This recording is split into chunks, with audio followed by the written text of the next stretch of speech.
जी नमस्ते। सर, आपने अपना जीवन व्यतीत कैसे मैं कॉलेज के समय में था और मैं बीएससी जब मेरा सेकेंड ईयर था, ये मुझे अभी भी याद है वो दिन 1995 और मई 5 तारीख थी और मेरे पेपर्स चल रहे थे। मैं फाइनल एग्ज़ाम के पेपर्स दे रहा था, तो मेरे पेपर्स अच्छे नहीं जा रहे थे और क्योंकि मैं हॉस्टल में रहता था तो ऐसा था कि मुझे मालूम था जब मैं पेपर लिख के आ रहा हूँ तो मैं फेल होने वाला उसमें। फिर उसके बाद दूसरा पेपर लिखा तो मैं उसमें भी मुझे ठीक नहीं गया, उसमें भी मैं फेल होने वाला था। और ऐसे करते करते महाराष्ट्र में ऐसा था कि अगर आपके 6 में से अगर 2 पेपर और 3 पेपर में भी अगर पास हो गए तो आपको नेक्स्ट ईयर में एडमिशन मिलता है। तो मैं वो सोच रहा था कि कहीं ना कहीं 2-3 ही निकाल लेता हूँ और फिर अगले साल उसको कवर कर लूँगा। लेकिन जैसे मैं लिख रहा था तो मुझे पता चल रहा था कि ये सब नहीं है और मैं पास नहीं होने वाला। और ऐसे करते करते आखिरी पेपर आ गया और आखिरी पेपर भी मेरा बहुत ही बेकार गया और मुझे मालूम पड़ गया था कि मैं फेल होने वाला। वो भावना जब मेरे पास आई तो मुझे बड़ा दुख लग रहा था कि मैंने अच्छा करना चाहिए था लेकिन नहीं कर पाया। और क्योंकि मेरे मम्मी पापा दोनों ऑफिसर ट्रैक में थे तो मुझे ये भी दुख लग रहा था कि अब उनका भी नाम खराब होएगा अगर मैं फेल हो गया तो। उस हिसाब से फिर मैं घर आ गया और जब रिज़ल्ट का टाइम आया तो मैं जाना नहीं मांग रहा था। तो मम्मी ने कहा कि जाओ और रिज़ल्ट लेकर आओ, तुम्हारा रिज़ल्ट आ गया है। तो मैं किसी तरह से जब गया कॉलेज में तो उन्होंने कहा कि आपका यूनिवर्सिटी में आया है, तो मैं और 100 किलोमीटर ट्रैवल करके गया। और तब फिर वहाँ पे मैंने अपनी फ़ीस भरी और रिज़ल्ट का जब मैंने पैसे भरे तो उन्होंने मेरे हाथ में रिज़ल्ट लिया। मुझे मालूम था कि मैं फेल होने वाला था, लेकिन फिर भी मैं जब लिया तो जब उन्होंने दिया तो उसके अंदर मैंने देखा कि पूरी तरह से पास का रिज़ल्ट। तो मैंने नाम भी नहीं देखा और मैंने उससे कहा कि सर ये मेरा नहीं है, ये किसी और का है, मेरा रिज़ल्ट दो। फिर उसने वापस लिया, उसने बोला नाम क्या है आपका? बोला अजय काले। बोले अजय काले का ही है। और वो थोड़ा सा नाराज़ हो गया और फिर दिए। और तब मैंने देखा कि मैं सारे सब्जेक्ट में पास था।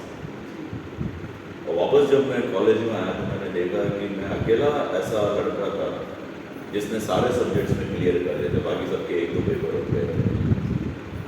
और तब मुझे लगा कि प्रभु मैं इस लायक नहीं था कि मैं 3rd ईयर में जाऊँ, लेकिन आपने जो मेरी शर्म थी, मेरे जो अपमान था उसको अपने ऊपर लेकर मुझे पास किया। और तब फिर वो मई 5 1995 मुझे अभी भी हुई, मैंने अपने डायरी में लिख लिया था कि तब मैंने अपना जीवन प्रभु को दिया कि प्रभु आपने मेरा जब सम्मान रखा तो मैं भी आपका फिर से उस वक्त से फिर मैं प्रभु के पीछे चल रहा हूँ। सर, अभी कुछ दिन पहले आपने मधु दिन में आप मुख्य वक्ता के रूप में थे, तो सर वहाँ का अनुभव कैसा रहा? वो बहुत ही बढ़िया रहा अनुभव मेरे लिए, क्योंकि मैं कई कन्वेंशंस में जा चुका हूँ इस प्रकार के। लेकिन मधुद्वीप का सबसे अनोखी बात ये रही कि भारत में इतने बड़े तादाद में लोगों को मैंने पहली बार देखा। इतना वेल ऑर्गेनाइज्ड, इतना सब कुछ, और वो झोपड़ियों का जो पर्व जिसके आधार पर बुनियाद पर मधुद्वीप चल रहा है, उसका अनुभव मैं ले पाया कि सुबह की प्रभात फेरी में सुबह उठ के भी 4:30 बजे उठ के मैं जाता था। और वहाँ का जो वातावरण, जो आत्मिक बातें जो मुझे सीखने मिली, वो मेरे लिए बहुत आशीषित रही है। सो मैं यही चाहूँगा कि वो कंटिन्यू होता रहे, चलता रहे और बहुत सारे लोगों को उसमें आशीष मिले। सो मुझे पता नहीं फिर से मुझे जाने का मौका मिलेगा या नहीं, लेकिन मेरी बड़ी इच्छा है। मैंने अपने परिवार से भी कहा कि हम सभी ने एक बार सिर्फ वहाँ पर 1-2 दिन के लिए कम से कम रह कर आना चाहिए, क्योंकि वो अनुभव जो है वो बहुत अपने आप में बहुत ही विचित्र है, बहुत आशीष है। सर आप इतना सब बाहर भी जाते हैं और प्रचार का काम करते हैं बाइबल में, तो सर आप अपने परिवार को कितना समय दे पाते हैं? ओह, हर एक चीज़ का एक कीमत चुकानी पड़ती है और बिना कीमत लगाए आप ज़िंदगी में कुछ पा नहीं सकते। आज मैं जो भी हूँ, मुझे यहाँ तक लाने के लिए परिवार का ही हाथ है। मेरी पत्नी पीछे घर संभालती है, बच्चे सेक्रीफाइस करते हैं। मैं जब यहाँ पर आया तब मेरी पाम संडे के दिन मेरी बड़ी बेटी का बर्थडे था। मेरी मम्मी, मेरी बहनें, मेरे पापा, मेरे रिश्तेदार सब दुआ करते हैं, तब जाकर हम लोग यहाँ पर पहुँचते हैं। सो यहाँ पर मैं आता हूँ, लेकिन परिवार जो रहता है वो कुर्बानी देनी पड़ती है।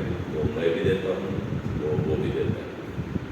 सो लेकिन जब मैं वापस जाता हूँ, मेरा ये कोशिश रहती है कि मैं ज़्यादा समय बिताऊँ अपने बच्चों के साथ, घर वालों के साथ, लेकिन फिर भी अक्सर हो नहीं पाता। तो उस बात का मुझे दुख भी लगता है, लेकिन जैसे मैंने कहा, बलिदान देना पड़ता है।